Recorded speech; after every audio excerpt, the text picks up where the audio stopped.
Welcome to NHPR's U.S. Senate debate. I'm Josh Rogers, senior political reporter for NHPR, joined today by Amanda Goki of New Hampshire Bulletin. These debates are produced in collaboration with the Bulletin and New Hampshire PBS. We're joined today by incumbent Democratic Senator Maggie Hassan and her challenger, Republican Don Bolduc. Welcome to you both. Great to be here. Thank you. As you can divine, we do have a live audience here at NHPR. A bit about our format. Each candidate will have 60 seconds for an opening statement. We'll then move to questions. Candidates will have a minute to respond. Amanda and I may follow up or seek clarity.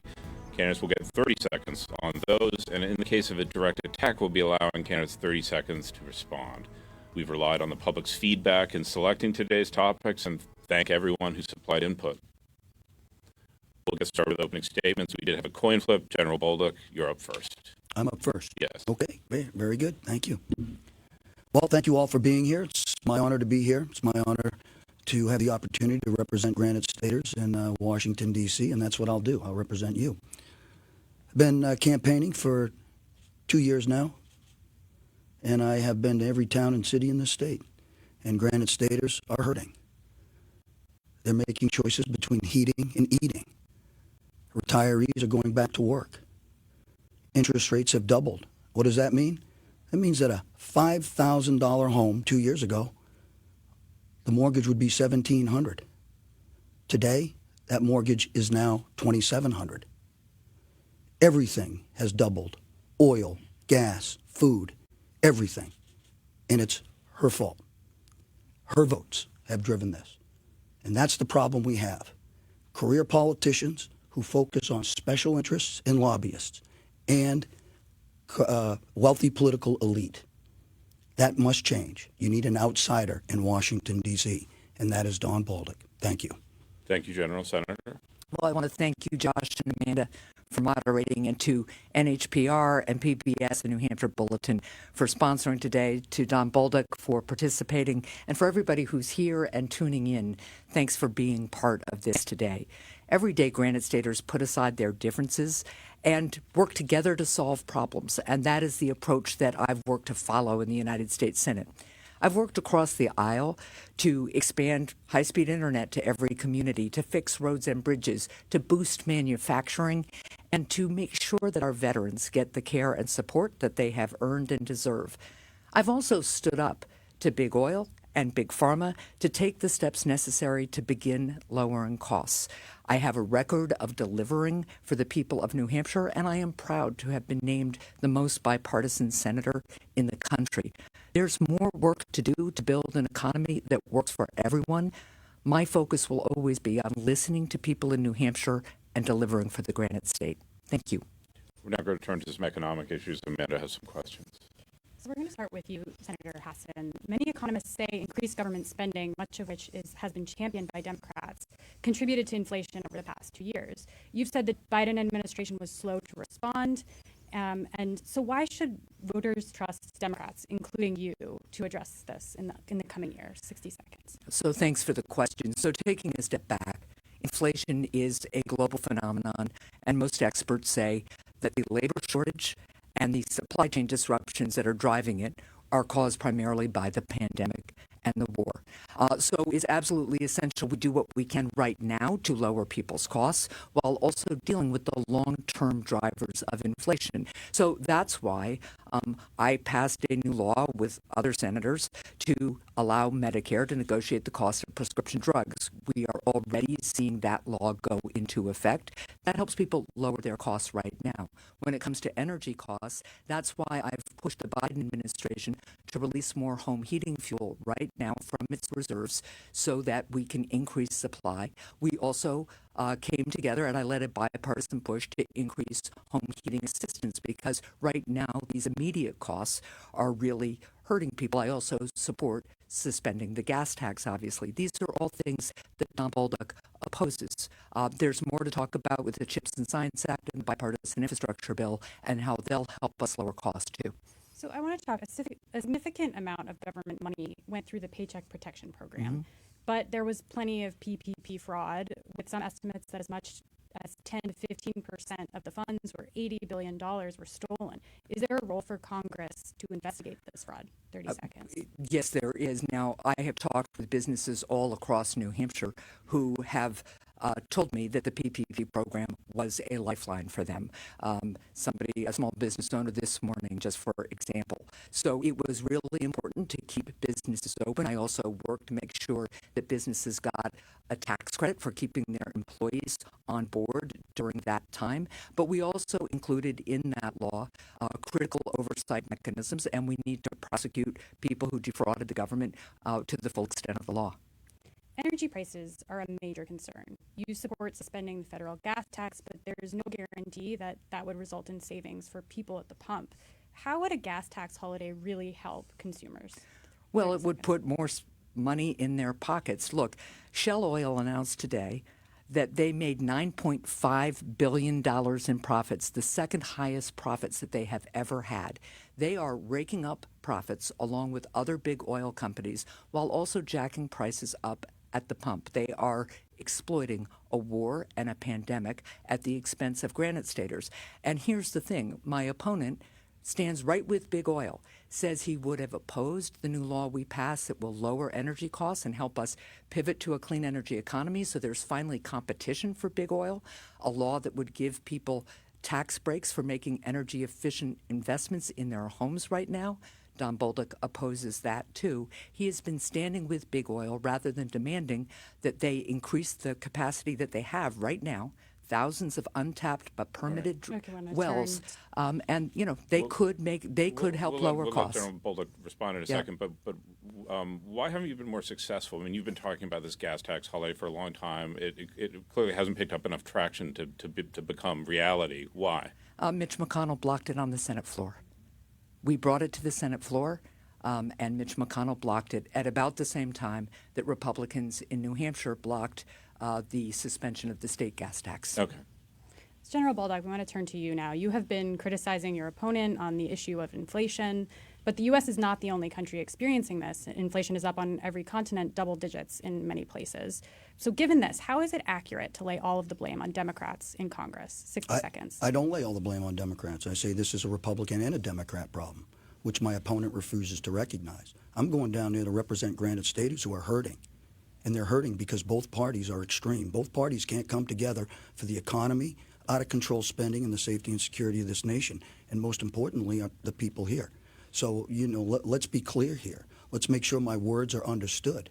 I mean, she's just thrown out several accusations that are all lies, right? I have never been a politician. She's ineffective. That's why we have these problems. She has not done the right thing for spending $5.2 trillion more dollars from March to August. This Medicare thing she talks about, that's great, but it doesn't go into effect until 2026. And it lowered prices for insulin, which was great, but it took out Alzheimer's medication. How is that helping our elderly? It's not. It's double talk by career politicians who follow special interests, lobbyists, and wealthy political elite. And that's who they follow. They don't work for Granite Staters. They don't work for you. Check your electric bill. Let's talk a little bit about what you would do to address that issue. On your website, you say we must reverse the growth of federal spending to reduce inflation. Since you can't claw back the money that's already out the door, what future spending would you cut to address inflation? 30 seconds. Well, the first thing I would have done is voted for the bill that was put on the Senate floor in August that she voted against, and that was to stop any additional spending until we got inflation under control. She voted no for that, okay? She talks about all these things about Don Bolduc. Well, Don Bolduc isn't in the Senate yet. Don Bolduc will stop this spending, and I will work on common sense measures that help Granite Staters pay the bills, drive down gas prices, down food prices. She says she's been out talking to Granite Staters. She hasn't been out talking to Granite Staters. She's been hiding from Granite Staters. How specifically would you drive down? Would you drive down inflation? How specifically? Yeah, how specifically? I would change all the energy policies that she has agreed with Biden. Exo pipeline, more drilling, more permits, more leases. This doesn't empower the petroleum industry. It drops prices for you. It makes life affordable for you. She's got it all confused. Her policies hurt people. My policies will reverse all of this and allow that inflation to come down. But like, where would you cut spending? I mean, that's the other part of this. Okay, how about $6 million going to New York to build golf courses? How about $465,000 going to teach pigeons how to play slot machines? How about $7 million going to California to build parks? How about multi-millions of dollars going to Tunisia and Pakistan to study gender transition? That's their issue. That's not our issue. That's not your issue.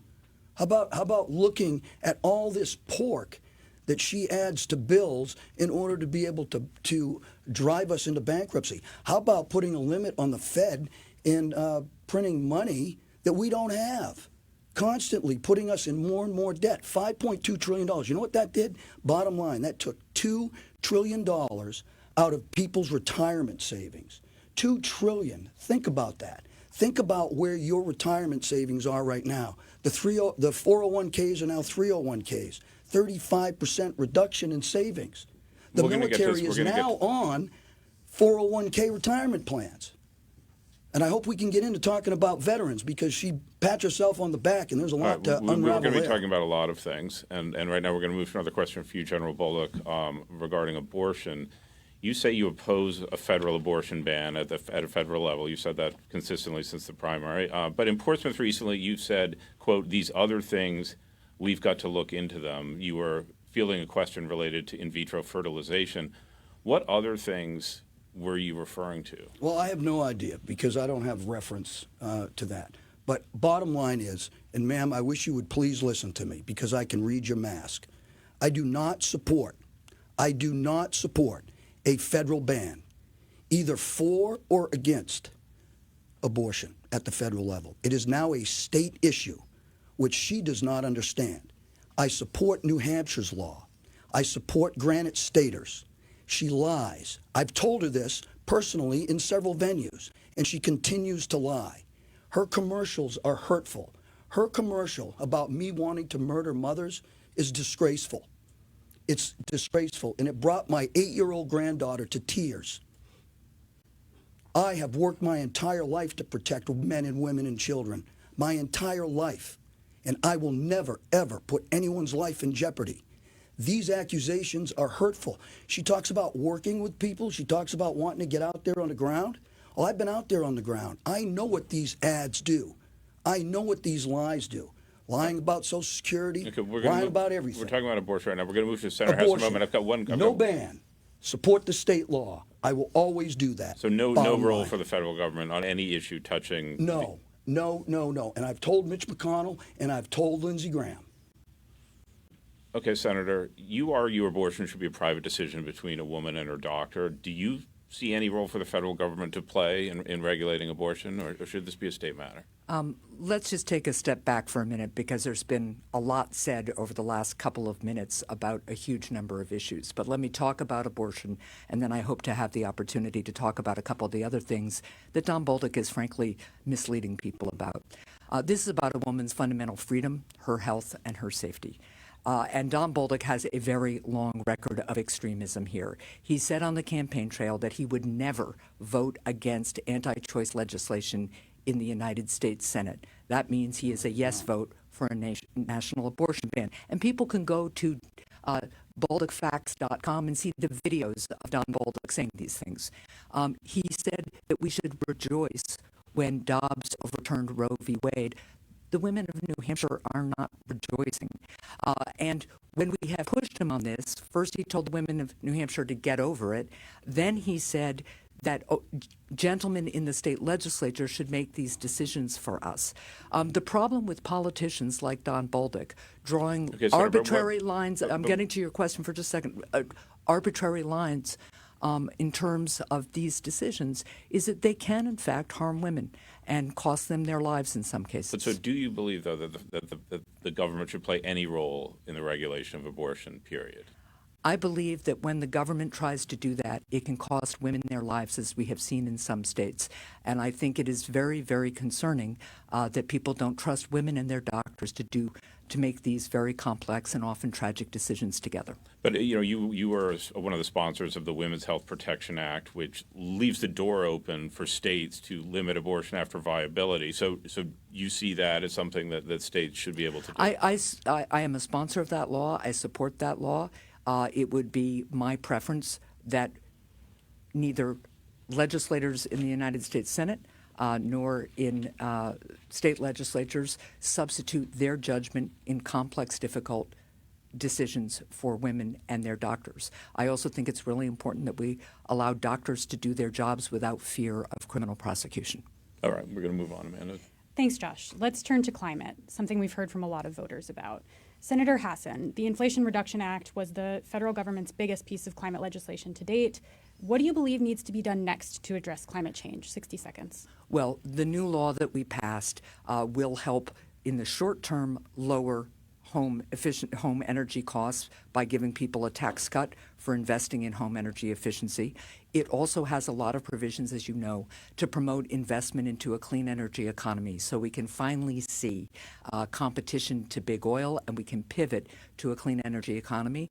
And since climate change is a huge issue, I hear about it from small businesses on the seacoast seeing increased sea level rise and facing flooding. I see it and hear about it from the travel and tourism industry here in New Hampshire and from homeowners. So it's really important that these measures are estimated to result in about a 40% reduction in carbon emissions by 2030.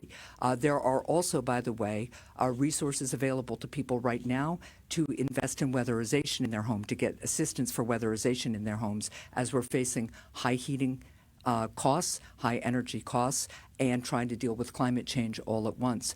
There are a number of next steps, but I think the most important thing is we've taken this major step. We're seeing investment already coming into the clean energy sector, and American innovation can now really be tapped to tackle this major problem. So Democrats and Republicans don't typically see eye to eye on climate. What does bipartisan climate policy look like, and how would you personally go about bridging that gap? Yeah. Well, so I just talked about one of the bipartisan measures that made it into this new law. It's something I worked on with Senator Collins in Maine.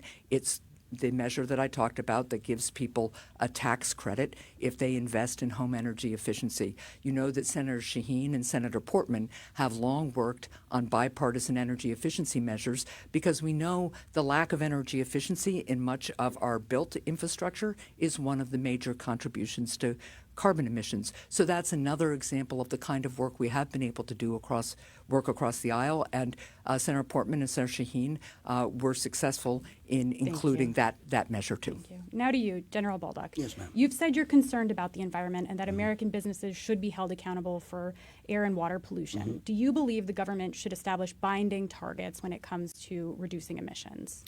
I think the federal government involved in this business is a complete waste of money and a waste of time. I think the state government should do it. I think our state legislatures and our governors will take care of our environment really well. And I think that the EPA at the federal level has established standards that the state doesn't agree with for our water. 70 parts per million versus 13 to 15 parts per million, right? The federal, what she talks about, I support anything to help the environment. I think it's great. I'm all over that. But what they're not doing, and everything that they are doing with the Green New Deal, is hurting Granite Staters. They're taking away fossil fuel, which they need in order to be able to make renewable energy. They're costing you way more money. This is the deal. The deal is you pay for something, they charge you for it. There's no goodness in that for you. And how about China, Russia, North Korea, Iran, the biggest polluters in the world? She's got nothing to say about that. They're the biggest polluters in the world. America does a great job and will continue to do a great job for our environment and our climate. And I will be a champion for that. But she doesn't hold any of the other countries that are polluting. While Russia is not held accountable, she's holding American businesses accountable and running them out of business. That's how wrong. would you hold Russia and other polluting countries accountable? Well, I would demand the same kind of international agreements that we are bound by. I mean, come on, they dump plastic and all kinds of pollutants in our oceans every single day without any accountability from our U.S. Senate. They don't hold anyone accountable. They haven't. They didn't hold them accountable for Afghanistan. Look what's going on there. Ukraine, look what's going on there. You know, war is one of the biggest environmental polluters. I know that. I will work to keep us out of war. China, look what they're doing in Asia. They're polluting Asia all over the place inside the South China Sea and everything. We're not doing anything about that. General, I wanted to ask you. That's the problem. We're going Bunch to of get to political foreign double talk up here to make you feel good, but the bottom line is we're not holding the people accountable that we need to hold accountable, and we're blaming ourselves and making you pay for it. We're going to get It's to wrong. foreign things in a moment. One more question on the environment to you, General, from Amanda. You call for energy independence. So beyond drilling, how would you accomplish that? How would I accomplish energy independence? Correct. The XL pipeline, the expansion of. But beyond drilling, what other, or do you think that drilling is sufficient? Well, I think exploration is sufficient. I think that the drilling, everything that they reversed that put us in this spot is what needs to be addressed because it has got us here, and they reinforce failure every day. I don't know how she can look Granite Staters in the eyes knowing that they're making a choice between heating and eating. I've been out there holding the hands of moms and dads and retirees who can't afford to live right now. A family who was moved out of their home because they can't afford their home into a 3-room apartment with their 3 children. Okay, we've got to. This is disgraceful. It's wrong. It's her fault. All right, we're going to move on to foreign policy.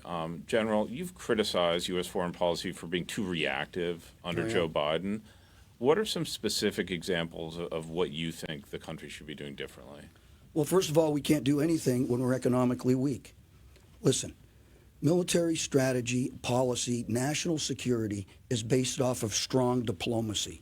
We are not respected in the world, largely because of decisions made by the Biden administration with the withdrawal from Afghanistan and doing nothing and sitting back and watching Russia invade Ukraine, and then do nothing in the times of lull to bring people to the diplomatic table. Our politics is weak because our economy is weak, because we have policies that weaken that. And that's the Democrats' fault. That's her fault. That's the administration's fault. You can't have a strong military. Our military is rated as weak now, a downgrade from marginal. Our informational policy, people don't trust us when we talk anymore because of what we did in Afghanistan. They don't believe us. Our values and principles have been undermined. And they've been undermined by her and the Democratic Party and some Republicans. And it's unfortunate. And we need a change. So, General, you mentioned Ukraine a moment ago, and over the course of over the course of recent months, you said a number of things regarding the Russian invasion of Ukraine. You voiced support for putting boots on the ground in the form of the CIA. In April, you said President Zelensky needed material support. You also said last month that funding should be cut because the U.S. has no mission there. So, kind of, which is it? What should the U.S. do now? Originally, we should have thrown every deterrent at them that we could have originally, months before, but we didn't do it. So then we needed to do that. And then we were stuck. So what are we going to do? We're going to build up the resistance. We did that. And then, before we even finished the first package of relief, she approved another $40 billion. I wouldn't have done that. I would have required transparency to the American people on why we're going to add another $40 billion and then another $40 billion. And instead of bringing Putin to the table when there was a lull in fighting, they just watched him do it. And then he comes back. And he comes back with missiles and, killing women and children. Their fault. They did nothing because our diplomacy and our politics are weak. Our military. Well, what should we do now, though? What should we do now? What should we do now? Well, it's simple, right? We should be turning off Putin's ability to get any energy, shutting that off. That's his lifeline. That's the center of gravity for him. And if we cut that off, the Russian people in the Politburo will say enough is enough and will bring him to the table. That's what we have to do. Sending the 101st Airborne Division over there and putting him in Romania, one step away from conventional boots on the ground, when we have an administration that can't even do a withdrawal properly, we want them to get into a conventional war in Ukraine against Russia? Is that what you want? Because that's exactly what's going to happen under her. What has she said about that? Zip. Nothing. She's been absent.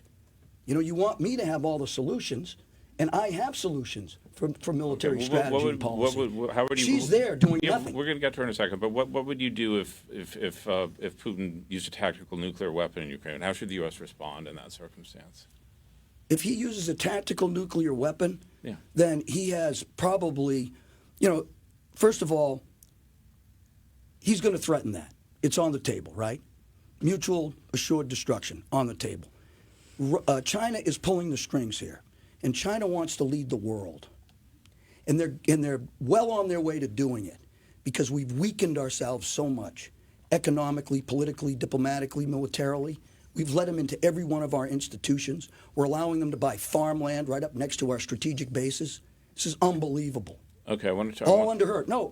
You asked me the question. Okay, well, what to do about a nuclear if he's... So you got to put pressure on China because China's pulling the strings. China does not want to inherit a post-nuclear world.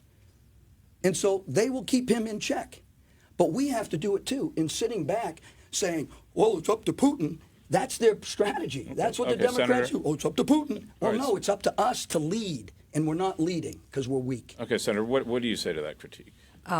Look, there are a lot of things that have been said over the last multiple minutes on a bunch of different issues. Let me just start by saying that when Don Bolduc was talking about energy several minutes ago, he was apologizing yet again for big oil and singing their song.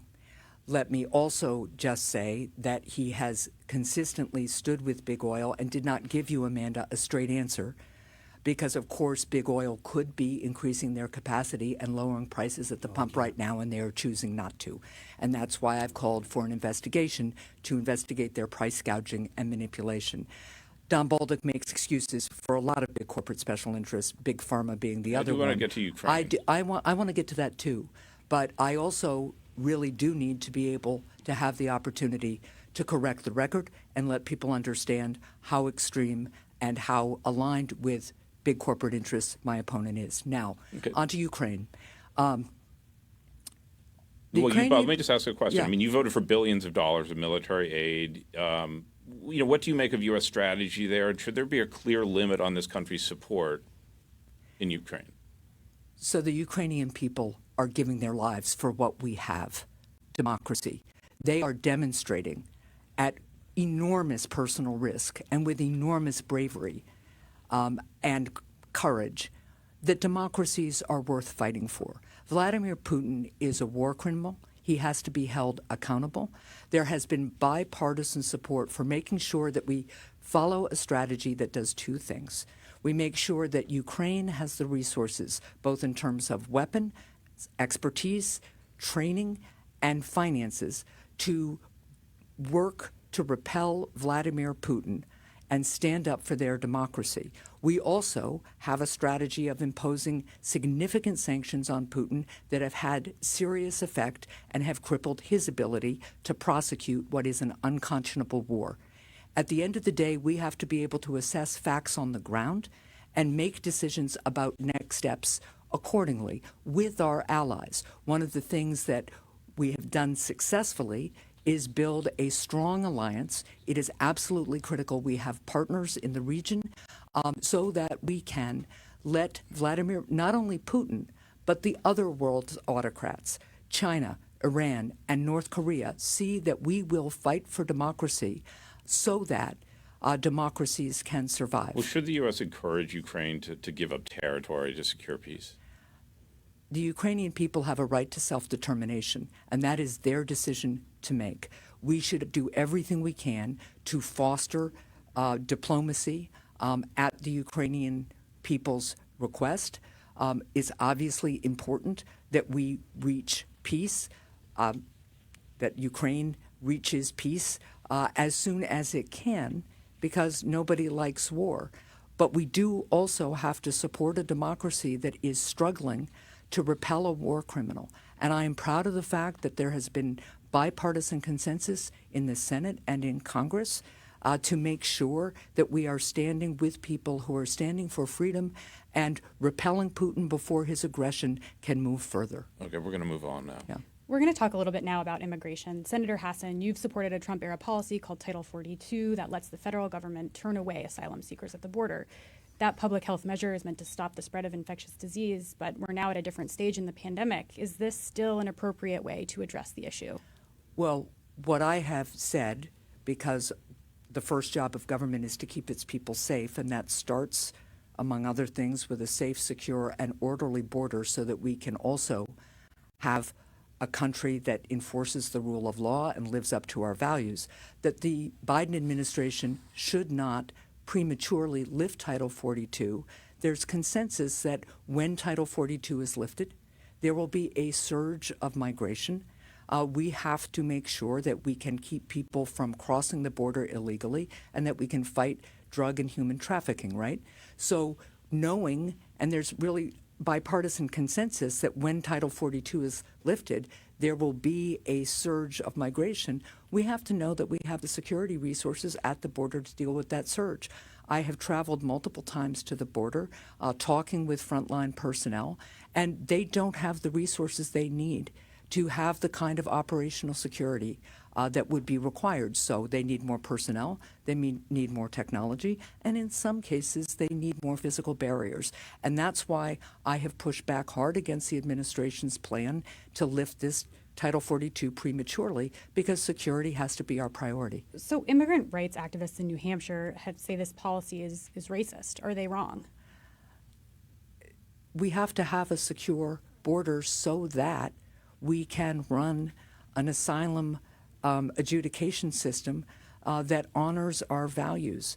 But the first job of government is to keep people safe, and right now we don't have enough Customs Border Patrol agents at the border. I have voted to provide significantly more there. We don't have enough technology, not only to detect human smuggling, but also to detect drug smuggling, especially fentanyl and the new synthetic opioids. We have some new technology that does that, but not enough. And in some cases, there are gaps in physical barriers that should be closed so that we can give our frontline personnel what they need. Okay, thank you. I want to turn to General Bolduc now. You call for securing the borders and adding more border agents, but employers around the country are struggling to fill vacancies, including industries that rely on migrant workers. What changes in immigration policy would you support to address this problem? Well, first of all, I would immediately want to enforce our legal immigration, right? Which we're not doing right now, thanks to the Democratic Party and the policies of Joe Biden. She just talked about Title 42. Well, she just voted to lift it on the Senate floor. So she don't want to keep it in place. She just voted to lift it. It's a matter of record on the Senate floor. So what are we talking about there? She voted against everything President Trump wanted to do to secure the border. I want to hear about what you would do in What do you terms mean of what I would do? I'm telling you what I would do. policy. I would secure the border. I would secure it. 87,000 IRS agents? No way. 80 billion to fund that? No way. Needs to go to the Border Patrol. She voted for 600 agents. They're at 19,000. They need 25,000. They don't have the equipment they need. They're trying to manage a border. They're hurting the northern border and every other port of entry with their policies. They're weakening us all across this country. 5 million people have come to this country, and they've come through unlawfully, and they haven't been adjudicated right, and they've been dumped on our communities, costing us billions of dollars. Crime, opioid crisis, all these things. You have to secure the border, and you have to do it with a good, strong border patrol, and you have to do it with good immigration law. And the signal that's being sent is causing all kinds of people. She said she cares about women and children. Do you know the trek they have to take? Murder, rape. Do you know that is inhumane? I know that. I worked on borders. I've seen it. I've held babies. I've held mothers. I've held people that have been assaulted. I have seen it personally. I know what these policies have given us. But so And do you think this isn't American values. This is the exact opposite of American values. And it needs to stop. But do you think sealing the border Visiting more the effectively border is a would whole heck of a lot different than working on borders. But do you think sealing the border more effectively will deter people from making that trek you described? There's two messages here, and it's all informational. We have a legal immigration system, not open immigration system, and we have a border that will be sealed.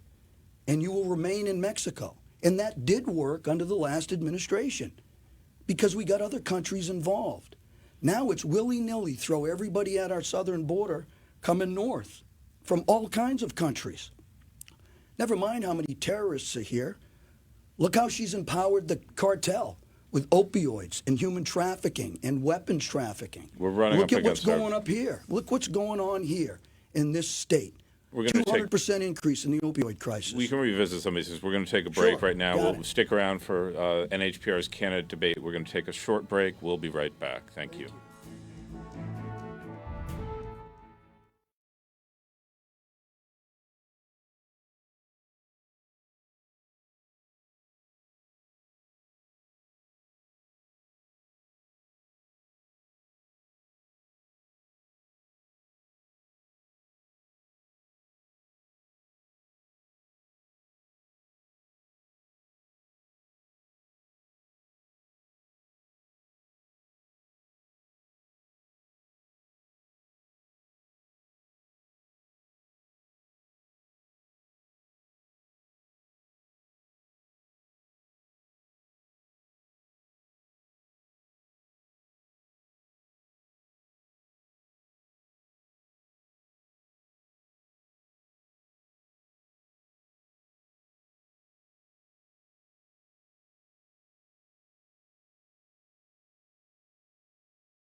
NHPR's U.S. Senate debate in collaboration with the New Hampshire Bulletin and New Hampshire PBS. We're talking with incumbent Democratic Senator Maggie Hassan and Republican Don Bolduc. I'm Josh Rogers, NHPR's senior political reporter.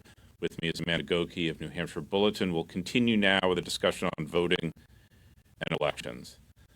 General, this week, earlier, a couple of days ago, yesterday, I think, you said you'd accept the results of next month's vote, regardless of how it went for you. But last week, referring to the 2020 election, you said, quote, "I still believe there were irregularities and fraud, and I believe that it can be proven even in this state." Mm-hmm. There is no evidence of widespread fraud in New Hampshire. The governor and the secretary of state both say New Hampshire elections are secure and not compromised by fraud. Do you believe they're wrong? 60 seconds. Well, I believe Grant Staters, right? And I'm the only one sitting here that's been in every town and city in this state over 2 years. And I believe Granite Staters when they say they don't like the fact that college students that aren't residents here can vote. They don't like the fact that they can't trust the mail-in ballot system. They don't like the fact that there was proven irregularities with voting machines that haven't been certified in 20 years. They don't like the fact that same-day voter registration causes fraud. If Granite Staters don't like it, then we need to take a look at it. But what she believes in is federalizing the process. I don't believe in that at all. More big government. That's all she's been talking about. Big government. Not only does she believe in federalizing that, but she wants to take away our electoral college. That would hurt New Hampshire. She voted for that in SB 1. She can't hide from that. That's her vote. And that would also take first in the state primary away. Something that brings about $4 billion every 4 years to the people of New Hampshire. We're going to get to some of that. This is huge. We're going right? to get to some of that in a moment. So this is huge. So I listen to Granite Staters. I don't want the federal government in your business. All right, we're going to get to that. I do have a follow-up, though. You mentioned you want to eliminate same-day voter registration in New Hampshire. No, I want the state to look at it. Okay, well, this is what you said yesterday. Okay. I want the state to look at it. Okay. I want our state legislators and governors to look at it because the Heritage Foundation found that we ranked 21 in voter integrity. All right, let me just get to the 50. question here, though. The question is that if you eliminate that, then New Hampshire would need to follow so-called motor voter requirements federally, which would essentially have voters register anytime they got a driver's license. Is that something that you favor? No, you can balance that. And again, the federal government needs to stay out of elections at the state level. And these are all laws that have to be relooked. But that's what same-day registration does for New Hampshire. We're one of the small states that got Well, then we waivers need from. to make sure that school buses loaded with people at the polls don't come in and vote, and we need to make sure that the 10,000 people that show up on same day without an ID card actually come back and prove. 10,000 people, less than 400 came back. You can laugh about it, but people in New Hampshire aren't laughing about it. This is a fundamental freedom that I was sent to other countries to make sure happened. And you know what? The Congress has rules when we help other countries. They have to have an ID. They have to prove where they live inside that country. They can't do it same day. This is all rules that we apply to other countries. Okay, we're And you going to can move to shake the your center, heads but all like, you want, but the bottom line is that's what it is. but just to be clear, you're claiming that buses full of voters who are not permitted to vote here, you're claiming that happens in New Hampshire? I am claiming that is what Granite Staters tell me. And I am saying we need to respond to that. Do you think you need to verify that information before I you think we need to verify it. That's what I just said. Can you listen to me here for a second? I'm saying that this is what Granite Staters are telling me, and I think it's valid. Okay. And I believe in it. You think it's valid? Okay. I think it's valid. Okay, Senator, you praise the way New Hampshire administers elections, but you also have supported, some of the things that the general invoked, the For the People Act, that is a sweeping federal law that would require early voting, expand voting by mail, it would eliminate voter ID requirements, among many other things, but those provisions would override local election laws. So if New Hampshire's elections are well run in your estimation, why would the state be well served by those changes? Well, first of all, New Hampshire does have some of the best elections in the country, and some of the provisions of that law make exceptions for small states like ours. Happy to follow up with you. But look, what you just heard from Don Bolduc is his continued attempt to stoke the big lie. He has traveled around this state for over a year now, 2 years. stoking the big lie that 2020 was stolen. He has said he's been casting doubt on whether this election is something that he will accept by suggesting even last week that there would be big ballot dumps election night. He has said that as a senator, if the 2024 election doesn't go for his preferred candidate, he would work to overturn the election. Here's the thing about election deniers, right? He is working and has been working to conceal how extreme he is on everything from eliminating Social Security, enacting a nationwide abortion ban, and being Stick to election laws right well, now. excuse me. I've listened to him talk about a lot of different issues, and here's the reason why having free and fair elections matters. It is because it is the way people in New Hampshire hold us accountable. Don Bolduc can ignore where most Granite Staters are on those issues that I just talked about, right?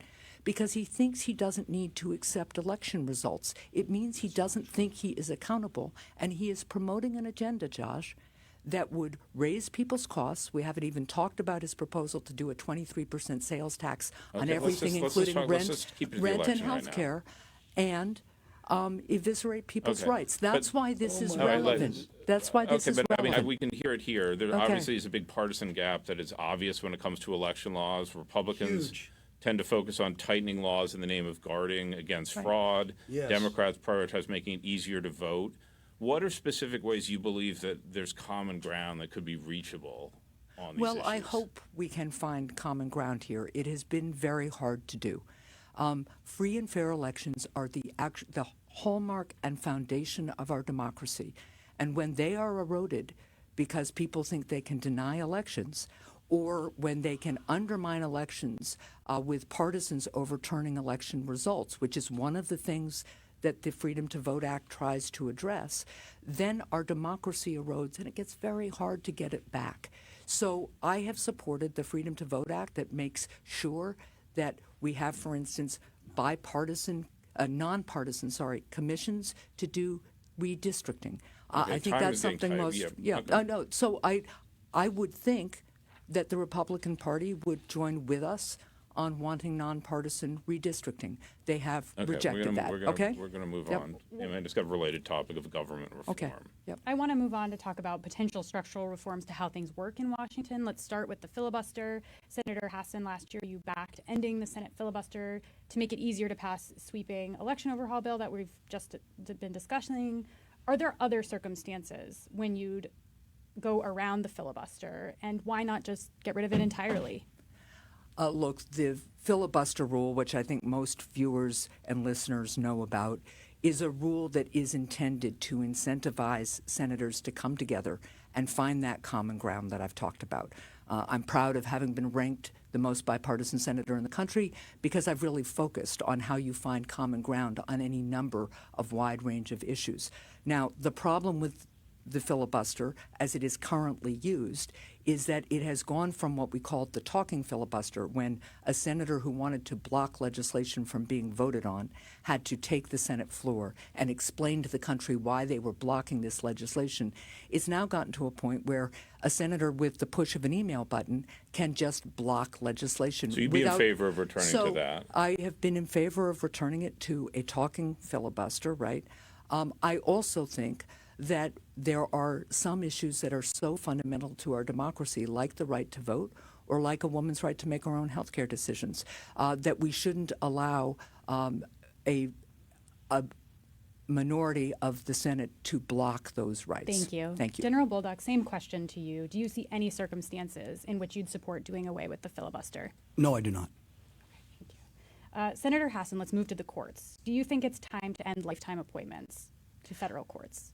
I think, like many Granite Staters, I have been very concerned about the politicization of the United States Supreme Court, of justices who've been appointed saying that they would respect precedent, for instance, in the area of reproductive freedom, and then didn't. And I think that concerns all Americans. I have listened to a number of proposals, and one of the proposals that I think might make sense is to put a limit on years of service on the Supreme Court to justices, while they could still then serve in other federal benches, so that we could have a predictable rotation of justices. What about term limits for senators and members of Congress? I think voters can decide whether we are term limited, and I think it's really important for voters to have the choice to decide that they like what somebody's been doing and they want them to continue in service. They can also obviously vote us out of office. I mean, General Bolduc already mentioned it, Senator, but you back getting rid of the Electoral College in the wake of the 2016 elections. Do you think that's a good thing that serves a small state like New Hampshire? First of all, it would require a constitutional amendment, No, I understand, and it is very unlikely to happen, right? You favored it then. So what my concern is an increasing kind of minority hold on popular elections. But let's be really clear. New Hampshire has 2 senators despite its size, right? New Hampshire will continue always to have the first in the nation primary, something I'm a vigorous advocate for. No, we have a law that says we'll go first, and we make better candidates and better presidents, and it's good for the country. Okay, let's turn to the general on this. I mean, where are you? Where would you be on getting rid of the Electoral College? You think that's a good thing for New Hampshire? I would never support that. General Bolduc, I know you support term limits for members of Congress. Do you think there should be term limits for federal judges also? I do not support the term limits for the Supreme Court. No, at this time I do not. Do you think it's worth expanding the Supreme Court? No, I do not. All right, we're going to move on. I want to turn to some of this has been on display here today, but I want to turn to the kinds of campaigns you two have run in this race. Senator Hassan, for much of the past, several years, really, General Bolduc has been running a very public campaign, lots of open events, takes lots of questions from whoever shows up. Your approach has relied on a more tightly controlled approach where events are often effectively private. And I've heard you say many times that you believe we do democracy better in New Hampshire than anywhere else. How the campaign that you've chosen to run reflect that? I'm out and about talking to Granite Staters all the time. I have lots of events at businesses where I sit down with employees, listen to their concerns. I shop at Market Basket. I go to Dunkin' Donuts. I hear a lot from Granite Staters, both positive and negative. Look, I think the real issue here is what my record reflects in terms of addressing the issues that Granite Staters prioritize. So it was Granite Staters who came to me and said they were paying hundreds and thousands of dollars in extra health care costs because of surprise medical billing. I teamed up with a Republican. We've now banned that nationwide, saving people on their health care costs. Granite Staters told me how much we need to fix our roads and bridges and to get high-speed internet to every community. So I teamed up with Republicans and Democrats. We negotiated the infrastructure law, and we have delivered.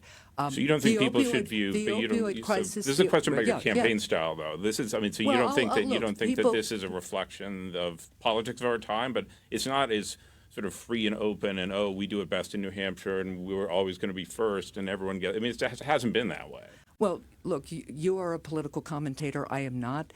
I run my campaign in a way that allows me to hear from Granite Staters and address their concerns in real time, both as a candidate and as a sitting United States Senator. Okay, General, I want to turn to you. You know, you obviously stress that you're a political outsider and have today and all campaign long endeavored to deride Senator Hassan as a career politician. But, you know, on plenty of issues, from accepting the results of the 2020 election to abortion to how you see the future of entitlement programs, you know, your stances have been seemingly a little different depending on your audience, depending on who you're talking to.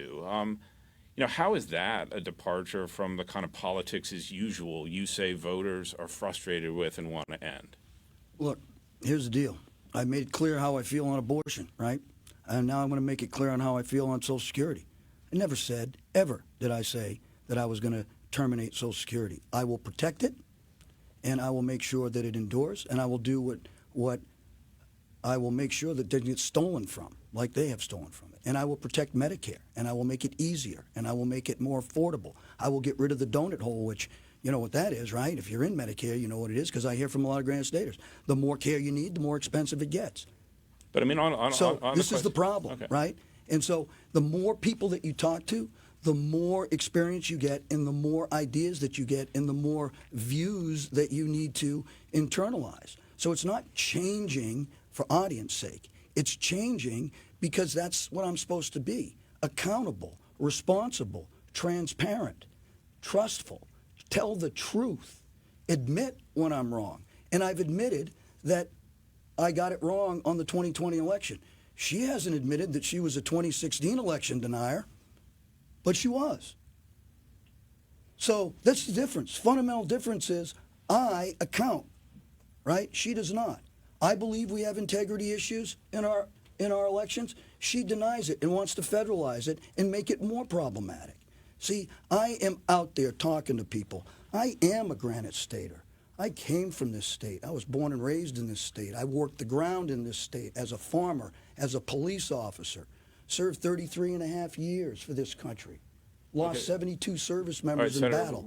This is my approach. No, it's my approach. As a general officer, I worked for people. I did not. Okay, we're going to give Senator Hassan a chance to respond to what you said.